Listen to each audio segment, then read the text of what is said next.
Of all the amazing things that the highbrow crowd at the Davos World Economic Forum has discussed on their annual agenda of talking about what to do with us, that's us, the people they get together once a year to sit around on a stage and chat about as if we're zoo animals they've been distantly observing that are completely segregated from them somehow, maybe like on a totally different planet.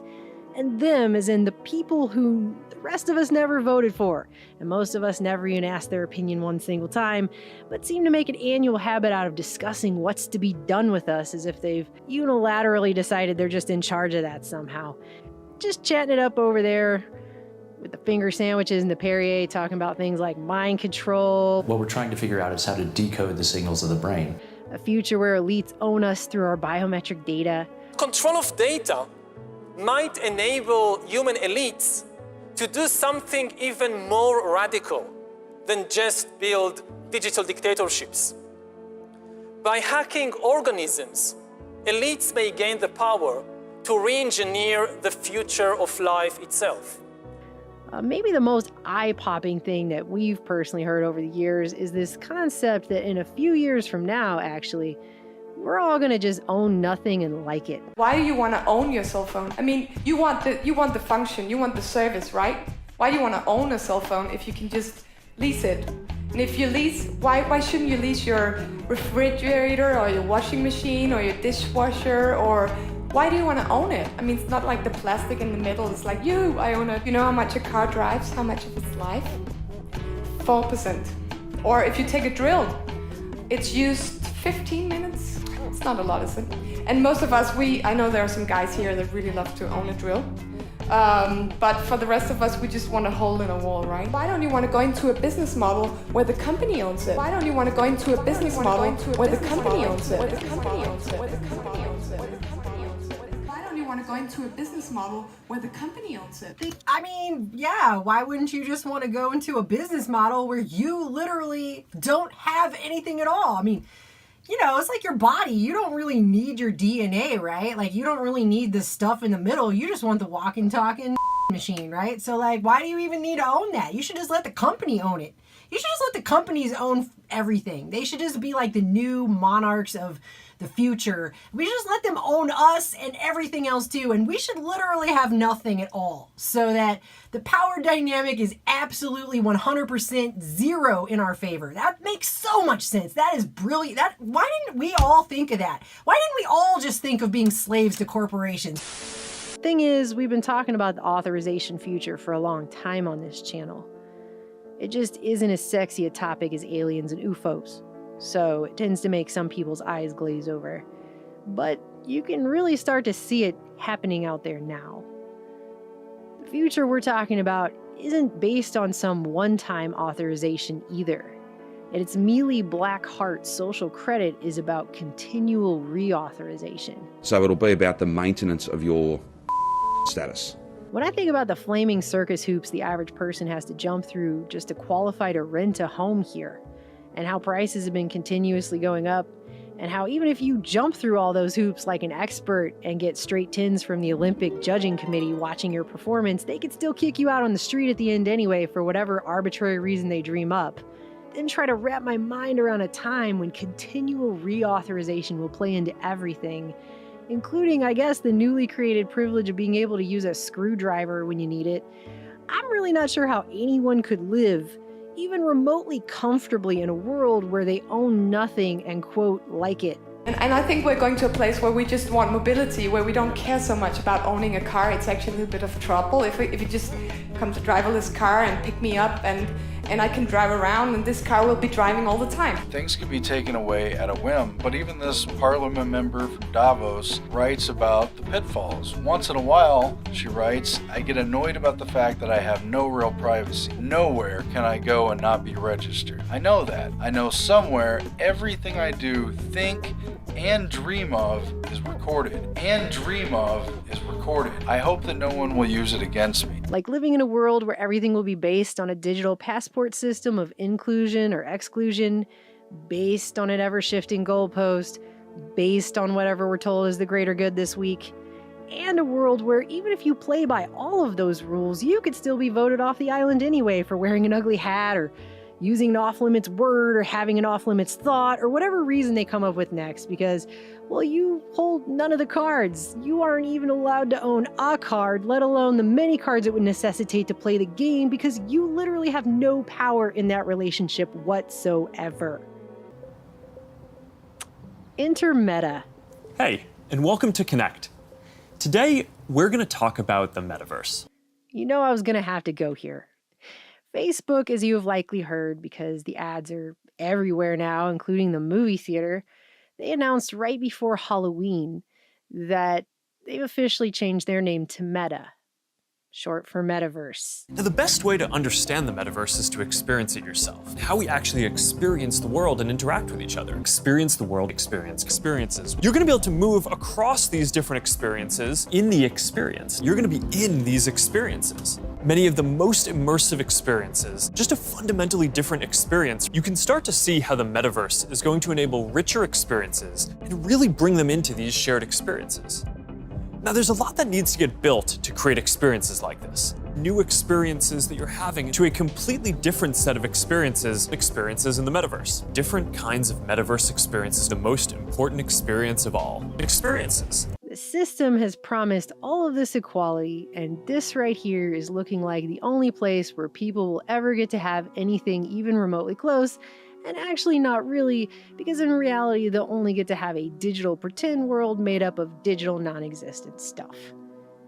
So if the reality of the World Economic Forum ladies' wet dreams comes true, by 2030, they'll be renting their outrageously overpriced IKEA tiny home timeshare with a bunch of total strangers who also won't own their own screwdrivers either. But hey, at least they'll spend all their days with VR goggles strapped to their heads, walking around in a Second Life 2.0 wannabe world, dressed up like Digi-Xena warrior princess, living in a digital McMansion in Mark Zuckerberg's Metaverse, which he and his coworkers have decided to tell us all about in an hour-plus presentation with a plethora of completely off-putting, unnatural TED Talk arms. You're going to be able to gesture with your hands, while they read buzzword-filled scripts to each other that really do sound like they were generated by an AI and not written by an actual person. What about unlocking more mixed reality experiences? We're already seeing the potentials of these kinds of experiences today as people are building for our pass-through API. Creators who make digital objects, creators who offer services and experiences. Building AR experiences that empower people. We're going to need to help build the skill sets of the people who build these experiences. Creators are helping us build these experiences. Allow people to use their hands more naturally in more virtual experiences. Tell me all about it. The Metaverse means experiences you can have. It's even more off-putting, which is a phrase I might decide to use at least 5 more times in this video. How many times Zuckerberg uses words like natural to describe this cheesy-looking ersatz digital world replacement that Silicon Valley plans to shuffle people into as they attempt to shift society into a phase where they expect us and plan us to conduct more and more of our lives in virtual spaces, as we're increasingly expected to rarely leave our homes. Connecting socially, entertainment, games, work is going to be more natural and vivid, of interacting with devices that are much more natural. And if we do leave, not to go very far. I just want to point out really quick, the logo there is an illusion. It's the appearance of a twisted infinity symbol. It's actually a hollow circle. And Microsoft, of course, came out within days to announce they're also going to build a Bill Gates version of Metaverse for Teams, which they're eerily calling Mesh, like a giant digital net they've trapped reality in. Because if there's one thing that will make all of those mostly pointless meetings at work go by faster, it's got to be sitting around in a fake office in fake outer space while your boss and coworkers yarn on and on about stuff you'll be sure to pay even less attention to when it's coming out of the cartoon mouth of a digital avatar dressed like a giant robot than you would if you actually had to sit there in physical reality and physically listen to any of it in the actual world. But I'm genuinely optimistic about work in the Metaverse. I'm here at my desk where I experience experiences. But that's what certain billionaires apparently expect to happen in the not-too-distant future, where everything from viruses to climate change are justifications to dictate how little we're allowed to access and experience the natural outside world.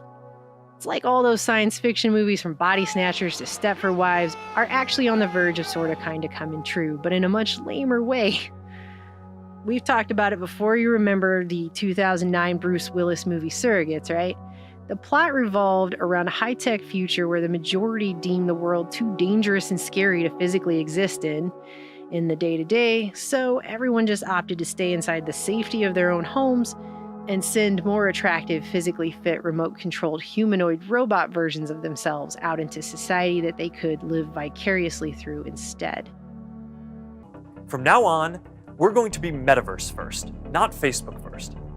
That means that over time, you won't need to use Facebook to use our other services. Over time, I hope that we are seen as a Metaverse company. But Bill Gates has already come out to say that within 3 years, all these virtual meetings that people are having now due to the vid are going to be happening in the Metaverse. And as we've all witnessed over the course of the pandemic in the last 2 years, they can easily shift the way society conducts its business and force people to use technologies they otherwise wouldn't choose to on their own, because that's already been happening. And this is all a part of what's been deemed the Great Reset, right? The main ad for Meta also has that theme, the Great Reset theme, the death and rebirth of society at large, symbolically written all over it. I used to love studying classics, and the word meta comes from the Greek word meaning beyond. Nothing you see in these kinds of commercials is accidental. If it's in the presentation anywhere, it's there for a reason, and you don't have to take my word for that this time. In a world where people tend to overlook symbolism as reading too much into things, if you point it out, Zuckerberg or someone working with him really wanted to make sure people understood that symbolism was being purposefully employed here. Because at one point in his presentation, he's sitting in front of a bookshelf, and of the few books whose titles are legible, you can clearly see he has a copy of Taschen's Book of Symbols prominently featured there on the shelf. So, despite the fact that symbols can mean all kinds of things depending on who you ask and why, we're going to go ahead and reference that book as he's clearly blinging it here as a go-to. So you have this ad that they've put it everywhere. They put it at the top of YouTube. They put it in movie theaters. It's probably on TV. I don't have, but I'm assuming. And in it, you have this group of millennials who have just come from a room in an art museum where the art portrays the sun shining. In fact, the one on the right that's only seen for a brief moment as the woman steps out of the way actually shows a sun on top of a pyramid. There's actually a presentation on the TED Talk by a guy 5 years ago titled Atlantis and the Roots of Egypt, and he's claiming they've run all of this stuff through computer models and that the Great Pyramid at Cheops was originally crowned by a 2.7 meter gold sphere, equivalent to the mathematical number E, which was meant to symbolize the Eye of Horus that he theorized through his computerized mathematical models used to be used as a form of worship of the sun and the star Sirius. But I digress. These people are mesmerized by this painting that's in front of them of a tiger attacking a buffalo. And there's some really old folk tales regarding the tiger and the buffalo. There's a Chinese version, a Vietnamese version, which teaches how the tiger got his stripes. But personally, I'm guessing the reason this painting was chosen is more about the circumstances under which it was painted. It's entitled Fight Between a Tiger and a Buffalo, and it was completed by French artist Henri Rousseau in 1908. And according to the Cleveland Museum of Art, Rousseau worked on the painting while he was in prison for fraud. And the thing is Rousseau himself never left France. So we're told that his inspiration for this tropical jungle scene was all done purely from his imagination after reading travel books and visiting the local botanical gardens. So what you have in essence is a man who's never been to the jungle himself, painting something purely from his imagination while locked in a prison cell. And that's the artwork they chose to introduce you to this meta, which I feel is more than a little disturbing. It's a life much like the one the World Economic Forum and its Great Reset describes for all of us in the future, where we won't really be expected to leave our homes for work or school or hanging out with family or visiting or travel. I mean, they're talking about that all the time now. But that's okay, right? Because using our VR goggles in the meta, we can go anywhere. You're going to really feel like you're there with other people. This is the dimension of imagination. But back to this commercial, there's a lot more going on here than just a tiger attacking a buffalo and the uncanny valley of oversized jungle plants and googly-eyed dancing animals. After these people venture out into the painting a little ways, they're greeted by an owl, which a lot of people know as a symbol of wisdom, but which the Taschen book that Zuckerberg owns points out is actually known the world over as the consort of death. And so we've got this book as well, of course, and the entry on owls talks about how they have extremely keen vision. Thus, it is not surprising that owls have become symbols of both acute awareness, the invisible seer in the dark, the bird of crafty skill that accompanies Athena, Greek goddess of civilization, protector of Athens, and of the stunning power of death, mortal terror of the stealthy visitor in the night. In Germany and Eastern Europe, an owl alighting on a dwelling or barn is deemed to foreshadow an imminent death. And this association extends across most of the world, including, for example, the alliance in Native American mythology of the owl with Skeleton Man, the god of death. But as often, the powers of death are also the powers of transformation, and the owl is symbolically bound to the renewal of life that is mythically implicit in death. Once the owl flies up, you see in the back of the painting that the sun is now setting, and the moon is rising over the water. Again, the sun and moon are mentioned in Taschen as symbols of the eyes of Horus, so that would be the second time that's come up. In addition, the moon and the water are two very distinct symbols representing the subconscious mind. And in the water, we see what looks like a gate, and the reflection of that gate in the water makes a hexagonal structure. And beyond it, taking up most of the sky, is Saturn, the hexagon being an appropriate symbol for Saturn if you've ever seen pictures of its pole. In other words, it looks like we're being invited to the portal of Saturn. Now, Taschen's Book of Symbols only references Saturn twice. Once as a picture of Saturn devouring one of his sons with no further commentary under the entry for the symbolism of the mouth, as a reference to the engulfing jaws of death, as if Saturn is just going to devour us all. And the other is on the page for the entry on the symbolism of prison, which is now the second time prison has come up in this short ad. Here on this page about prison, it talks about alchemy depicting Saturn as the governor of the prison in which sulfur, the motivating spirit of both will and compulsion, was bound. Saturn is associated with lead, cold, and the darkest time of year, implying the weight of limiting circumstances by which our soaring aspirations are shackled. Kind of an interesting symbol to show us for a place where they claim we can do anything, right? Instead of looking at a screen, you're going to be in these experiences. And then it talks about the literal sense of what prison symbolizes, and that at the bleakest level, it's nothing more than the soul getting trammeled, not only by incarceration, but degradation, violation, and false arrest. So that is the reference in this book in regards to Saturn. Manly P. Hall further elaborates on Saturn in his work, The Secret Teachings of All Ages. He says, to the initiate, the skeleton of death holding in bony fingers the reaper's scythe denotes Saturn, Kronos, the father of the gods, carrying the sickle with which he mutilated Uranus, his own sire. In the language of the mysteries, and this is in italics, the spirits of men are the powdered bones of Saturn. The latter deity was always worshipped under the symbol of the base or footing, inasmuch as he was considered to be the substructure upholding creation. Hall then continues with a few paragraphs of allegory regarding the mystery of human evolution of the spirit and souling matter that eventually becomes man and raises him to the estate of the gods, which sounds an awful lot like the promise of transhumanism. Shots of Saturn are also prominently featured in other meta videos, including the main presentation where at one point a little girl and her grandma go into meta and literally take a virtual trip to Saturn. Actually, I have to write this paper. Will you help me?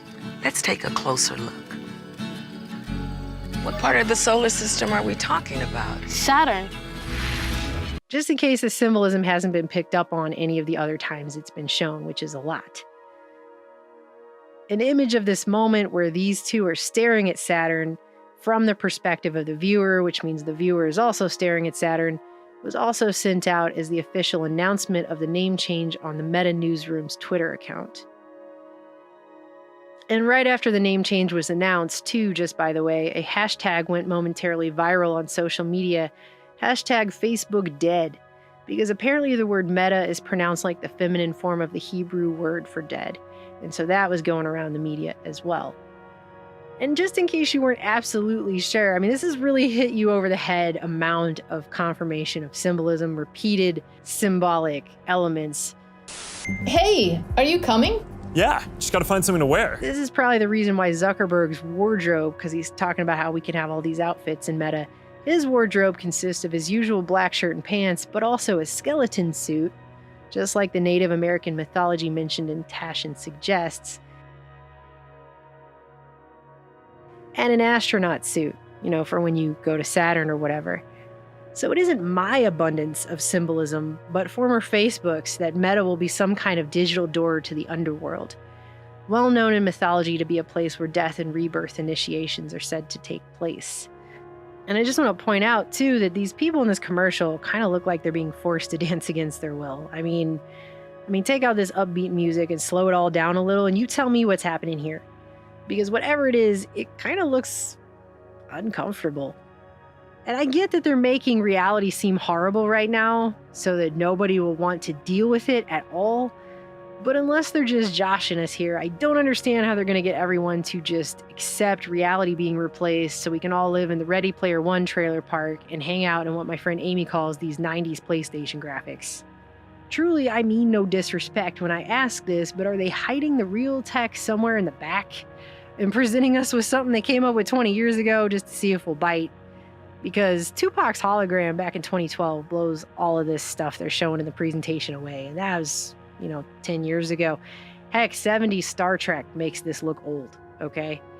And there's just something incredibly creepy about Zuckerberg talking about how much fun it will be for users to set stuff on fire and shoot people in the immersive virtual reality he refers to as feeling oh so natural in games they're working on for the platform like Grand Theft Auto. I'm excited to announce that the Rockstar Games classic Grand Theft Auto San Andreas is in development for Quest 2.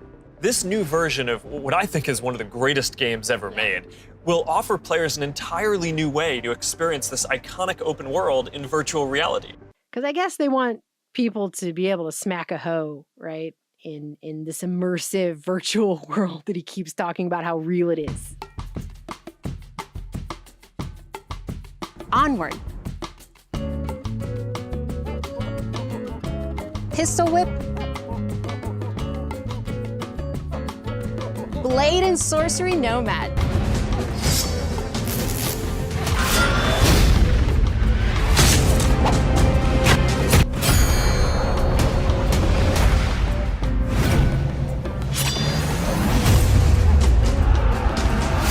Have you played Population 1? I mean, yeah, I love the game so much that... For those who haven't, Population 1 is a thrilling battle royale. The studio behind fan favorite Arizona Sunshine. I love Arizona Sunshine. That game basically got me and my friends through the first few months of the pandemic. That's awesome.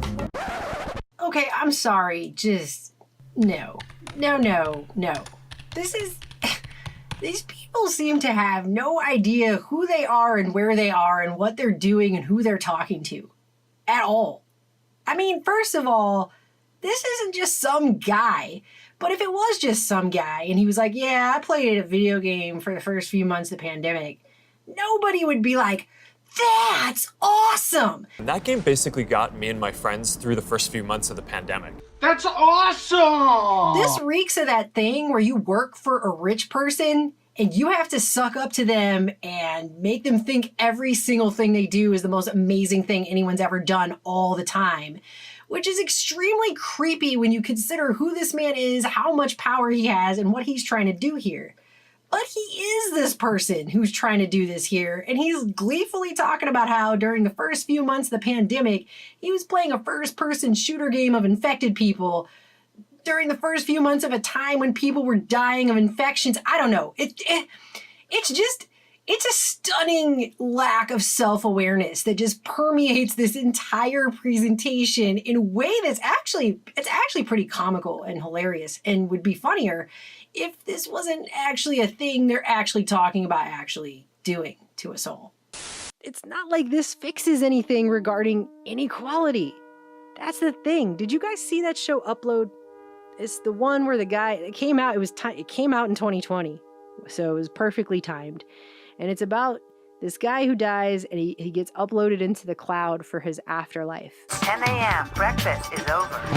No, it's not even real food. And even there, when he ran out of credits, they stuck him in the crappy part of the program because he didn't have enough money for the digital 4-star hotel that the rest of the dead people were hanging out in.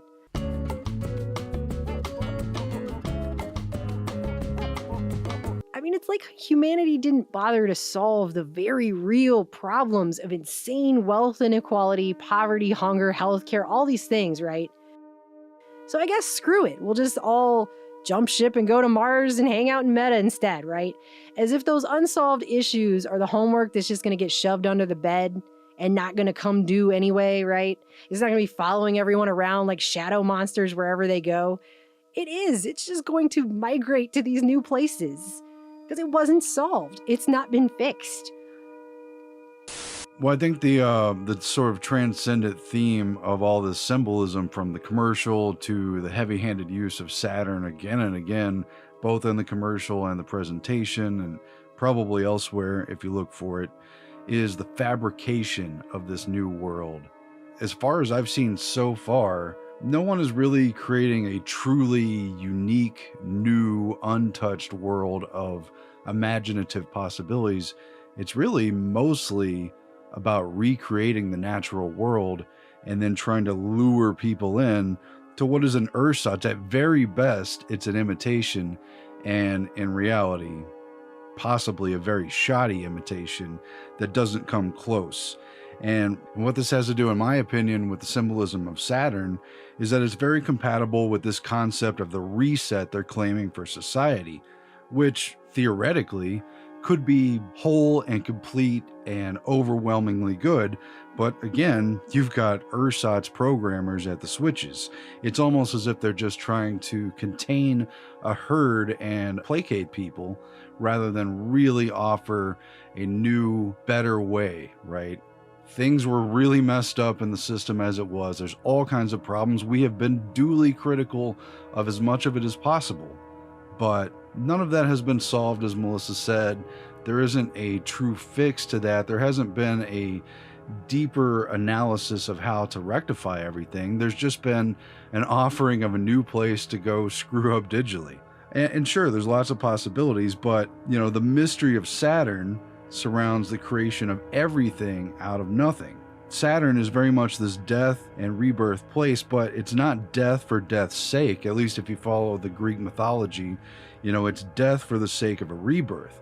Hades and the underworld, that's for people. That's where spirits go to hang out after they die and kind of evolve into a sorting out of the good and bad, and Elysium and Tartarus and all that. But Saturn is more like an obliteration, a back to the primordial forces, Kronos eating his children, and Uranus. Those were titans in the primordial state of reconfiguring the raw materials of life. And that's the type of death and rebirth that Saturn signifies, at least from what I have read, you know, and what I recall.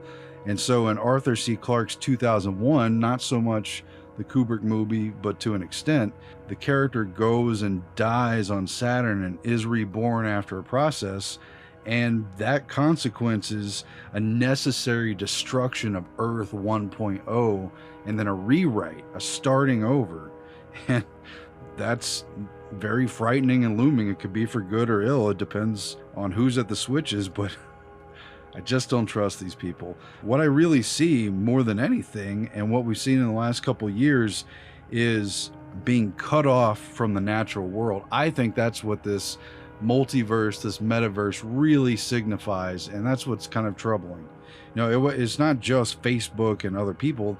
This system has been forecast and predicted and promised for decades. Ray Kurzweil, among others, has been writing about this for many decades. It showed up in movies, this idea of this digital world and the merging of humanity and technology.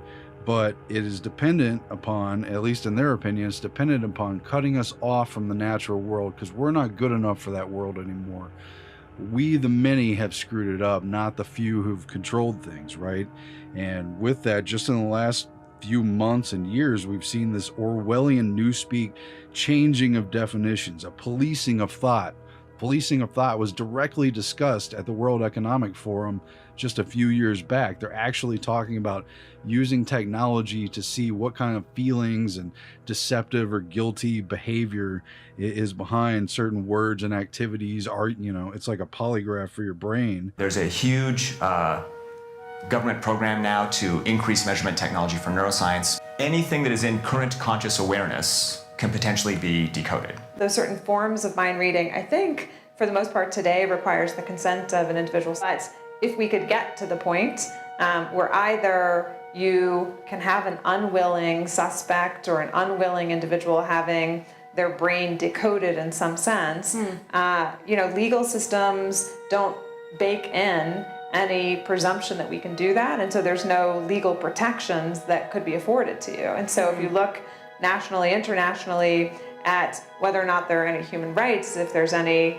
constitutional protections for something like freedom of thought or mental privacy or cognitive liberty, nothing like that exists yet. Personally, I think it's just a matter of time before there will be a portable brain decoding technology that decodes language as fast as you can type with your thumbs on your cell phone. Wow. And everyone will wear them because people have shown that they're quite willing to give up privacy for convenience.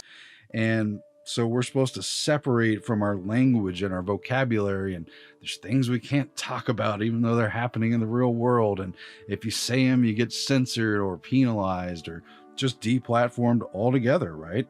And so mentally and physically, there are increasingly real barriers of our personal sovereignty. We are supposed to let them into our body and our brains and minds, and they're supposed to have access, but our access is cut off, and our rightful ability to say, no, that's my body, my choice, and it's definitely my brain and my mind, my choice, that's supposed to be fading away. And, what did the Matrix talk about? The desert of the real. Welcome to the desert of the real. Once the immersion into the fully digital takes place, if people allow it, if they go along with this, and if enough people don't say no, and if they just go easily into the night, the real world becomes a desert, like a gulf across a chasm, across the Grand Canyon, and then everything is connected. We're all connected to each other, and we're connected to every possibility on these little digital nodes, and everything's possible all at once, except for the real world. People joked when critics were pointing out the United Nations conference back in 1992. That one guy went to the meeting and he drew up a map and showed these are going to be the no-go zones. These are places where humans are not going to be allowed to go, and people scoffed. That's ridiculous. People aren't going to be cut off physically from areas. What about now? Is there authorization that has to take place for you to even travel or physically go somewhere? Are we going to be really cut off if we don't toe the line, if we say things that aren't acceptable? It's disgusting.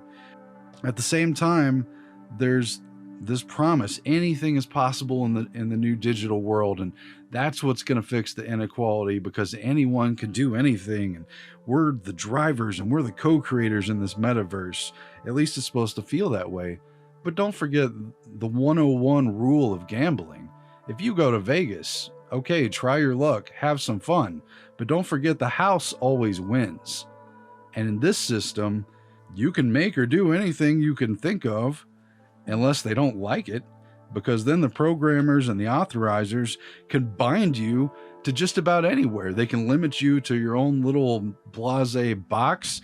They could put you in a digital hell or a prison. I mean, those possibilities are endless. Can you imagine Facebook jail for Meta? I mean, it could be quite literal and quite immersive and quite real and feel endless. I mean, maybe that's worst case scenario, but it's creepy. The mystery of Saturn, why would they show Saturn, it is a pretty somber death and rebirth. Like, Saturn is one of the ultimate steps in that Greek mythological universe. But the mystery of Saturn is that the creation of everything, all that we have, the cornucopia of everything, comes out of nothing. It's an obliterated non-zone. It's the big zero. So how does something come from nothing? That's a mystery. How does a one come from a zero? Well, you could see where that fits in with the whole digital world. And this cornucopia is a paradox. Again, at least in these hands, it's an ersatz paradox, because we're trading all that we have for a mirror world, for an image, for an imitation of that world, which is going to leave us with nothing. At least it could. Of course, the natural world is incredibly brutal and nasty. Just out in the wilderness, you can meet your death very easily, but the possibilities are there for you to survive and for you to take control. In the face of the forces of nature, no one's really to stop you from at least trying. That isn't necessarily true in an authorized world. Facebook's version of Metaverse is just one iteration. They're just the first ones to publicly show people what it might look like and try to invite you in and go ahead and set up your account and start with the games, and it's going to grow from there. Gaming is how a lot of people are going to step into the metaverse for the first time. But again, this is what Ray Kurzweil wrote about, I think, in 1999 with The Age of Spiritual Machines. Not only does he predict an overall acceleration of technology to an infinite level and a literal merging of humanity with technology such that we're no longer just a human species but something else, but very much his vision of this digital world is not only all the fun things you can imagine and want to do, but a world where your digital assistant, your little personal program, not only gets to know you better than your partner or your spouse, but they get to know you better than yourself. And then the allure of that is supposedly going to become so satisfying that you wouldn't want to be with your spouse anymore. You wouldn't want to date people in the real world. Forget the dating apps. This thing is going to know all your little intimate buttons, the things that make you feel loved and turned on and all that kind of stuff. And in Kurzweil's book, it grows from just at first being an assistant who can help you with remembering your calendar and when you have meetings, to being someone that your spouse is jealous of, and then you're distant from your spouse, and then the divorce is just an inevitability. It doesn't matter, because this person is falling in love with their assistant, and all their fulfillment, romantically, sexually, personally, hobbies, all of it is supposed to be fulfilled from this little bubble that just reflects you. What do we gain from cutting off real human contact like that? Why don't we just work on becoming human again? We're not always that great at it. I don't claim to be. I feel very cut off in this world at times, but what are we giving up here? You know, there's certainly bad things in the real world. There's a lot of really bad problems, and I think they're sidestepping the whole thing, and it becomes what Michael Crichton wrote about and then they made movies about in the 70s and redid in the HBO, the Westworld, right? At first, they're going to create these sort of androids and digital beings just for fantasy. You can go to the Wild West and shoot them out, partner, or you can go to Rome and engage in all their stuff that's historical. But in the sequel, which was much cheesier, by the way, in Future World, which also was in the 70s, the replacement of androids really just became about replacing the population. It wasn't any longer about entertainment.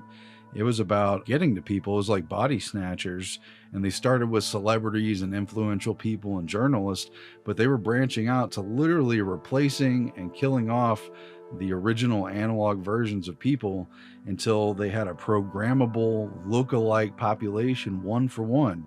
Are we not basically talking about that in the digital world? I don't know if it's going to be like Bruce Willis' Surrogates movie with physical android people walking around to shops and down the street, but in the digital verse, yeah.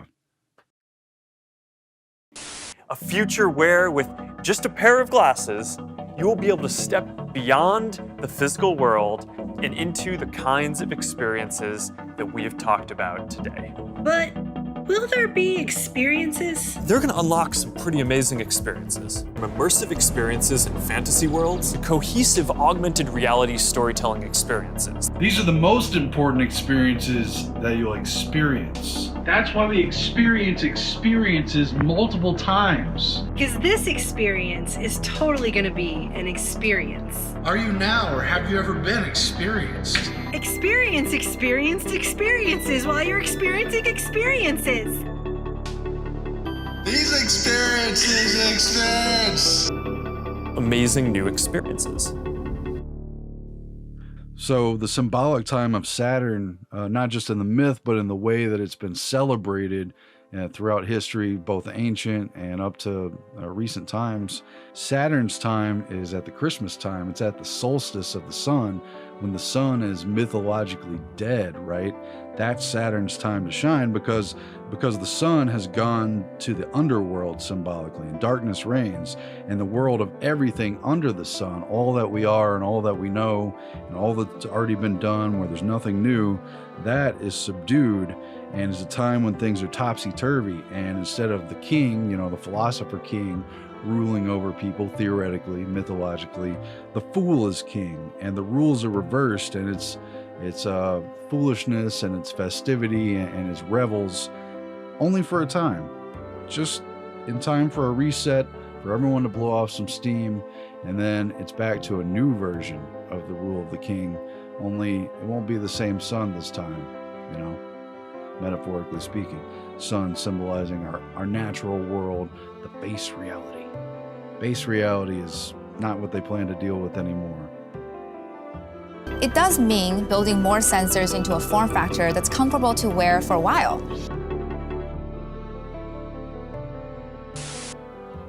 And maybe the creepiest part is the end of the ad, when the tiger and the buffalo say, "This is gonna be fun," and they give each other that super shady side eye, like they totally know something, they're in on something and know something that we all don't. Just you.